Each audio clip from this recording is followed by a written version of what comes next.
আমরা সিদ্ধান্ত নিই যে আমরা আলাদা হব, টিকলো না।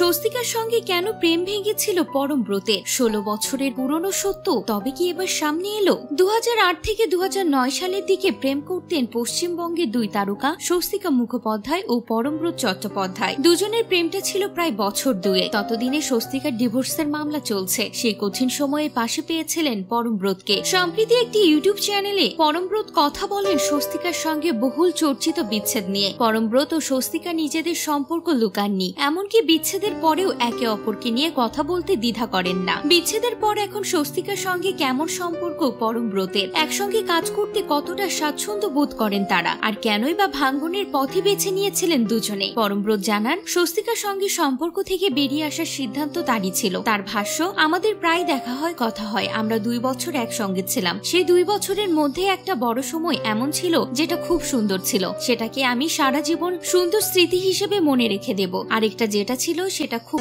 অশান্ত ছিল। আমার বলতে কোনো বাধা নেই, একটা সময় এসে আমি নিজেই বের হতে চাই। এর পরপরই সিনেমা নিয়ে পড়াশোনার জন্য পরমব্রত চলে যান বিদেশে। তারপর যখন ফেরত আসেন ততদিনে অনেকটাই ভরে গিয়েছে ক্ষত। কিন্তু প্রথম দিকে তাহলেও চোখাচোখি হলে কিংবা মুখোমুখি হলেও একটু ঘাবড়ে যেতেন, তবে ধীরে ধীরে সেই দ্বিধাও কেটেছে। পরমব্রত বলেন, সে সময়ের আমি আর আজকের আমির মধ্যে অনেকটা পার্থক্য আছে। সে সময় ওর সঙ্গে কথা বলতে একটা অস্বস্তি হতো। স্বস্তিকারও মানুষ হিসেবে অনেক বিবর্তন ঘটেছে। আমি যে স্বস্তিকাকে চিনতাম যখন আমরা একসঙ্গে ছিলাম, সেই স্বস্তিকার এই স্বস্তিকার মধ্যে অনেকটা ফারাক, সেটা আমি দেখতে পাই। ওর কথা শুনলে বুঝতে পারি যেরকম ভাবে বা যে বিষয়গুলো নিয়ে কথা বলে, আমরা যখন একসঙ্গে ছিলাম আজ থেকে 16 বছর আগে ভাবতেও পারতাম না। আর এখন পরমব্রত চট্টোপাধ্যায় পিয়া চক্রবর্তীকে বিয়ে করেছেন। জুন মাসে আসবে তার প্রথম সন্তান। তবে স্বস্তিকা এখনো সিঙ্গেল। মাঝে মধ্যে তার সঙ্গে একাধিক তারকার প্রেমের গুঞ্জন শোনা যায়।